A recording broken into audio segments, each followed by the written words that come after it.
Bahasa Indonesia akan meresensi novel yang berjudul Rumah untuk Ellie. Selamat menyaksikan.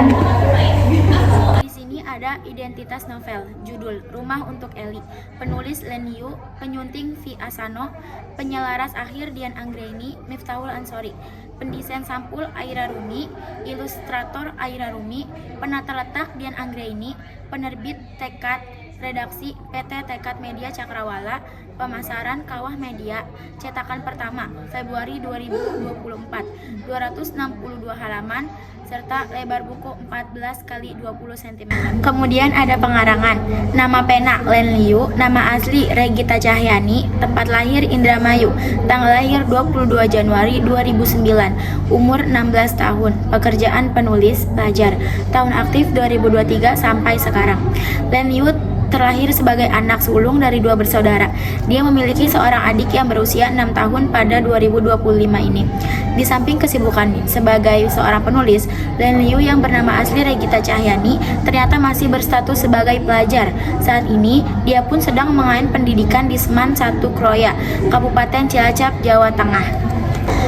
Sinopsis novel yang berjudul Rumah untuk Ellie. Rumah untuk Ellie mengisahkan Ellie Isala Samanta, seorang gadis berusia 16 tahun yang hidupnya berubah drastis setelah ia dituduh sebagai penyebab meninggalnya ibundanya, yaitu Bunda Gianla. Sejak peristiwa itu, Ellie menjadi sasaran kebencian ayah dan keempat kakaknya.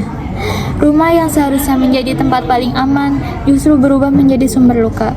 Ellie mengalami kekerasan fisik, emosional, cacian, serta perlakuan tidak adil dari keluarganya sendiri. Ia tumbuh dalam kesepian, memendam rasa sakit sendirian, dan merasa tidak memiliki tempat untuk bersandar, baik di rumah maupun di lingkungan sekitarnya. Meski diperlakukan dengan kejam, Ellie tetap berusaha bertahan dan mempertahankan harapan kecil dalam dirinya. Harapan untuk diterima, dicintai, dan memiliki rumah yang sesungguhnya. Novel ini menyoroti tema keluarga toksik, trauma, perundungan, serta perjuangan seorang remaja untuk menemukan tempat aman dan kasih sayang. Kelebihan dan kekurangan dari novel ini yaitu yang pertama, emosional dan menyentuh hati. Cerita sangat kuat membangun empati. Banyak pembaca merasa ikut merasakan kesedihan, kesepian, dan luka batin yang dialami oleh Ellie. 2. Karakter Ellie kuat dan relatable. Tokoh Ellie digambarkan dengan konflik batin yang dalam sehingga pembaca mudah terhubung secara emosional dan perjuangannya. Ketiga, gaya bahasa sederhana dan mudah dipahami. Diksi ringan, cocok untuk remaja hingga dewasa, membuat cerita mengalir dan mudah diikuti. 4. Tema relevan, keluarga toksik dan trauma, mengangkat isu kekerasan dalam keluarga, kehilangan, dan pencarian makna rumah yang dekat dengan realitas sebagai pembaca.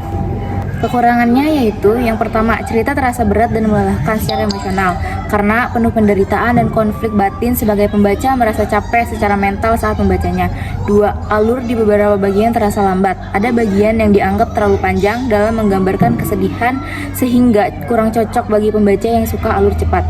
3. Konflik terasa repetitif. Beberapa pembaca menilai pola penderitaan Ellie agak berulang sehingga bisa terasa monoton di tengah cerita. Kesimpulan dari novel Rumah untuk Ellie menggambarkan bahwa keluarga tidak selalu menjadi tempat yang aman dan bahwa luka terdalam justru bisa datang dari orang-orang terdekat. Melalui tokoh Ellie, pembaca diajak memahami dampak kekerasan, emosional, kehilangan, dan penolakan terhadap kondisi mental dan kehidupan seorang remaja. Meski dipenuhi penderitaan, novel ini juga menegaskan bahwa harapan untuk bertahan tetap ada, bahkan dalam situasi paling gelap. Ellie menjadi simbol keteguhan, kesabaran, dan keinginan manusia untuk dicintai serta diterima. Makna rumah dalam novel ini bukan sekadar tempat tinggal, melainkan rasa aman, kasih sayang, dan penerimaan. Secara keseluruhan, Rumah untuk Ellie menyampaikan pesan bahwa setiap anak berhak mendapatkan cinta dan perlindungan, serta mengingatkan pembaca akan pentingnya empati dan kepekaan dalam lingkungan.